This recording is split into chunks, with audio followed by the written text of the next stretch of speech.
రక్షాబంధన్ అమ్మలోని సగం, నాన్నలోని సగం. అదే అన్న అనే పదం.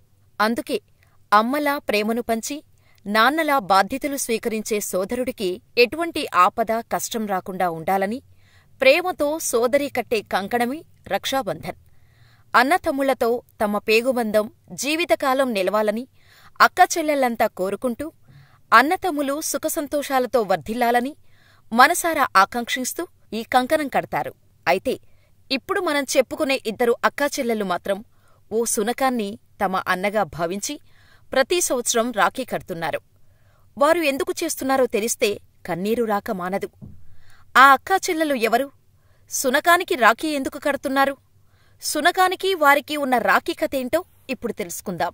తెలంగాణలోని మంచిర్యాల జిల్లా దండేపల్లి మండలంలో కన్నేపల్లి అనే గ్రామం ఉంది.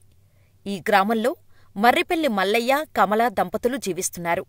అయితే వీరు పెళ్లి చేసుకున్న చాలా కాలం వరకు పిల్లలు పుట్టలేదు.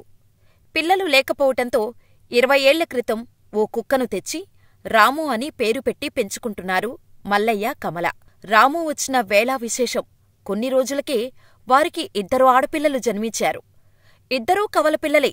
దీంతో మల్లయ్య, కమల ఆనందానికి అవధులు లేకుండా పోయాయి. పుట్టిన 2 బిడ్డలకు వారు రమ్య, రమ అని పేరు పెట్టారు. ఇలా పిల్లలు పుట్టినప్పటినుంచి రాము రమ, రమ్యలతో కలిసి ఆడుకునేవాడు. ఇలా సంతోషంగా ఓ విషాదం చోటు చేసుకుంది. రమ, రమ్యను ఒంటరి చేసి రాము చనిపోయాడు. దీంతో మల్లయ్య, కమల తన కొడుకే మరణించాడు అనుకున్నారు. తీవ్ర వేదనకు గురయ్యారు. ఆ శునకంపై ప్రేమతో వారి పొలంలో రాముకు సమాధి కట్టారు.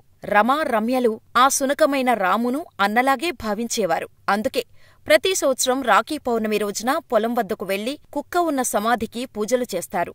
ప్రతి సంవత్సరం రాఖీ రోజున ఆ సమాధికి రాఖీ కట్టి వారి ప్రేమను చాటుకుంటున్నారు. ఇలా ఈ ఏడాది కూడా ఆ 2 అక్కాచెల్లెళ్ళు అన్న రాముకి అంటే శునకానికి రాఖీ కట్టి తమ ప్రేమను చూపించారు. మరి ఈ ఎమోషనల్ సంఘటనపై మీ అభిప్రాయమేంటో మాకు కామెంట్ చేయండి.